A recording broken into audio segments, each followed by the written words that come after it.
जून को उन्हें सरेंडर करना होगा। किसी तरह की कोई बड़ी शर्त चुनाव प्रचार से संबंधित सुप्रीम कोर्ट ने नहीं लगाई है। न्यूज 18 इंडिया पर इस वक्त ये सबसे अहम और बड़ी खबर है।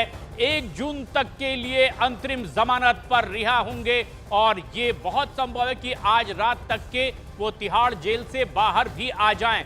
जिस तरह की टिप्पणी सुप्रीम कोर्ट ने की थी सुनवाई के दौरान, आज बताया यह गया वकीलों की ओर से कि सिर्फ अपना फैसला सुनाया है सुप्रीम कोर्ट ने। लेकिन यह सबसे अहम और बड़ी खबर भी, विक्रांत नजदीक से नजर बनाए हुए इस पूरे घटनाक्रम और खबर पर। विक्रांत, लेकिन जो ईडी की ओर से खबर यह आ रही थी कि सप्लीमेंट्री चार्जशीट दाखिल होगी, मुख्य साजिशकर्ता के तौर पर उन्हें बताया जाएगा, क्या इन तमाम बातों का कोई फर्क नहीं पड़ा है? देखिए प्रशांत, वो एक अलग मामला है क्योंकि चार्जशीट दाखिल करनी है ट्रायल कोर्ट में, तो ट्रायल कोर्ट में तो आप करिए, उसमें कोर्ट का, सुप्रीम कोर्ट का कोई लेना देना नहीं है। और ट्रायल कोर्ट में आपको चार्जशीट दाखिल करनी है तो वो ट्रायल चलेगा, उसका अरविंद केजरीवाल को ट्रायल कोर्ट में सामना करना पड़ेगा।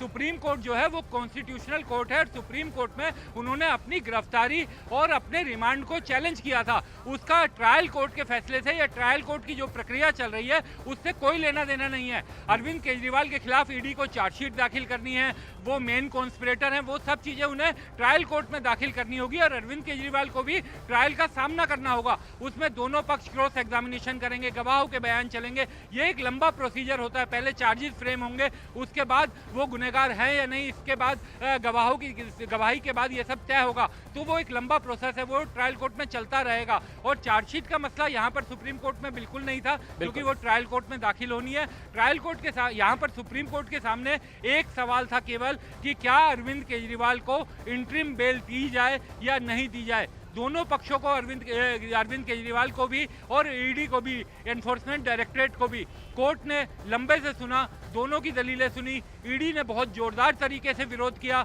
ईडी ने कहा कि जमानत नहीं मिलनी चाहिए, ये एक प्रेसिडेंट सेट हो जाएगा और ऐसा प्रेसिडेंट होगा कि कोई भी जो जेल में बंद होगा वो ये कहेगा कि मुझे चुनाव लड़ने के लिए या चुनाव प्रचार करने के लिए जमानत दी जाए। लेकिन सुप्रीम कोर्ट ने इन सब दलीलों को दरकिनार करते हुए अरविंद केजरीवाल को 1 तारीख तक के लिए अंतरिम जमानत दे दी है। अब उन्हें 2 तारीख को दिल्ली में तिहाड़ जेल में दोबारा से सरेंडर करना होगा। और ये भी विक्रांत अब पूरी तरह से साफ हो चुका है कि अंतरिम जमानत देते हुए सुप्रीम कोर्ट ने कहीं किसी तरह की प्रचार संबंधित बयानों को, बयानबाजी संबंधित कोई शर्त भी नहीं लगाई है। देखिए प्रचार के लिए तो मांग ही रहे हैं प्रशांत, वो चुनाव जो राहत मांगी गई थी, अंतरिम राहत, वो चुनाव प्रचार के लिए ही मांगी गई थी। तो चुनाव प्रचार के लिए ही सुप्रीम कोर्ट ने दी है। सुनवाई के दौरान भी सुप्रीम कोर्ट ने कहा था कि अगर ये चुनाव नहीं होते तो इंटरिम बेल सुनने का सवाल ही नहीं आता। इंटरिम बेल की सुनवाई इसी कारण हुई कि दिल्ली में चुनाव है, दिल्ली में आम आदमी पार्टी चुनाव लड़ रही है, पंजाब में भी वो चुनाव लड़ रहे हैं, पंजाब की सारी सीटों पर। केवल चुनाव प्रचार ये एकमात्र आधार था जिस कारण सुप्रीम कोर्ट ने इस इंटरिम बेल एप्लीकेशन को सुना। तो जाहिर बात है उस पर सवाल या उस पर कोई रोक लगाने का तो मतलब ही नहीं होता, क्योंकि बेसिक जो इंग्रेडिएंट है जिसके आधार पर ये बेल मिली है, इंटरिम बेल मिली है, वो चुनाव प्रचार ही है। हालांकि और विक्रांत, अब एक उत्साह भी हो सकता है आम आदमी पार्टी के भीतर सुप्रीम कोर्ट का ये फैसला आने के बाद में। जावेद मंसूरी हमारे सहयोगी आम आदमी पार्टी कार्यालय में मौजूद हैं, तमाम वहां के स्थानीय नेताओं की मौजूदगी भी है। जावेद, पार्टी की आगे क्या तैयारी, ये खबर सुनने के बाद न्यूज 18 इंडिया पर कि अंतरिम जमानत मिल गई है 1 जून तक?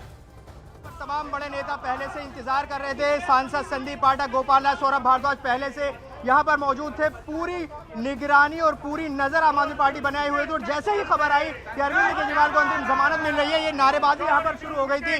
तमाम जो कार्यकर्ता है, देखिए किस तरह से नारेबाजी यहाँ पर कर रहे हैं। एक बार सुनवाते हैं उनकी नारेबाजी। क्या कहना चाहते हैं? खुश है अरविंद केजरीवाल को, बहुत बड़ी राहत है आम आदमी पार्टी के लिए। 4 जून का टेलर आज से शुरू हो चुका है और ये आपको आगे पूरी टेलर है। आप क्या कहना चाहेंगे? अब चुनाव में, चुनाव के बीच में अंतरिम राहत दी है। एक ही बात कहूँगा, गुंडे हार गए, जनता जीत गई। आम आदमी पार्टी के जो कार्यकर्ता हैं लगातार यहाँ पर आम आदमी पार्टी कार्यालय पर जश्न मना रहे हैं। आम आदमी पार्टी अब रणनीति तैयार कर रही है।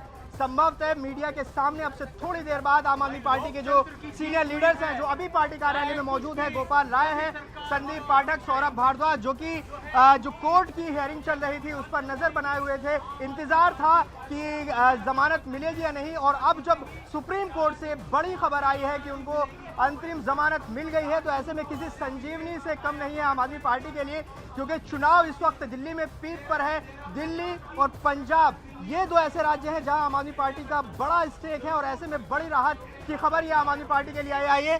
लगातार हम तस्वीर आपको दिखा रहे हैं आम आदमी पार्टी कार्यालय से, जहां पर अब जो कार्यकर्ता हैं वो पहुंच रहे हैं और वो तस्वीर हमें नजर आएगी, क्योंकि हमने देखा था जब संजय सिंह की रिहाई हुई थी उस वक्त आम आदमी पार्टी में बड़ा जश्न मनाया गया था। संजय सिंह ने यहाँ पर कार्यकर्ताओं को संबोधित किया। तो ऐसे में जब अरविंद केजरीवाल को अब अंतरिम जमानत मिली है तो आम आदमी पार्टी निश्चित तौर पर इसे सेलिब्रेट करेगी और इंतजार कर रही थी वो इस क्षण का कि अरविंद केजरीवाल को सुप्रीम कोर्ट से राहत मिले, और वो क्षण आ गया आम आदमी पार्टी के लिए। और अब आम आदमी पार्टी लगातार अपनी रणनीति होगी, लेकिन आम आदमी पार्टी की जो लगातार कैंपेन चल रहा था जेल का जवाब वोट से, क्या वही कैंपेन आगे रहेगा या फिर कैंपेन में चेंज होगा? और भी लोग देखिए, आतिशी एक रिएक्शन दे दीजिए। आतिशी देखिए, आतिशी पार्टी दफ्तर पहुंची हैं, आम आदमी पार्टी की वरिष्ठ नेता हैं, दिल्ली सरकार में मंत्री हैं, आम आदमी पार्टी दफ्तर फिलहाल वो पहुंची है। तो ये तस्वीर आम आदमी पार्टी दफ्तर की, जहां हलचल बढ़ गई है,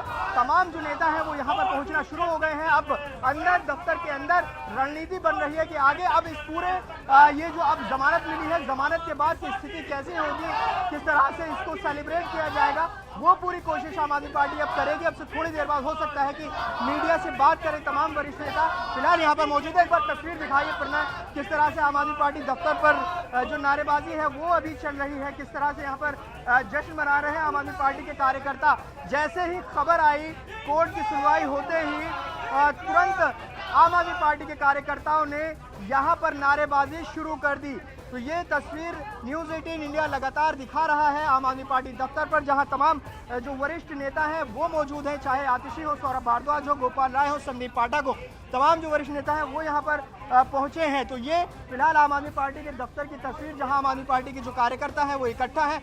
अब इसमें जब अरविंद केजरीवाल की रिहाई होगी तो आगे किस तरह से पार्टी उसको सेलिब्रेट करेगी, किस तरह से हमने देखा था जब संजय सिंह की रिहाई हुई थी तो तिहाड़ के बाहर आम आदमी पार्टी के कार्यकर्ता बड़ी तादाद में जुटे थे। और अब आप समझिए कि अरविंद केजरीवाल जो पार्टी के शीर्ष नेता हैं वो तिहाड़ से छूटेंगे तो आम आदमी पार्टी इस पूरे मौके को भुनाने की कोशिश करेगी। दिल्ली में चुनाव चल रहा है, लगातार आम आदमी पार्टी पर बीजेपी हमलावर थी आबकारी नीति मामले को लेकर, लेकिन आम आदमी पार्टी न सिर्फ इसे चुनावों में ये बताएगी लोगों को कि देखिए कि जमानत मिली है, हालांकि जमानत अंतरिम है, लेकिन आम आदमी पार्टी इसे भी जीत के तौर पर देख रही है, क्योंकि एक वैक्यूम आम आदमी पार्टी के सामने नजर आ रहा था जब अरविंद केजरीवाल की गिरफ्तारी हुई थी।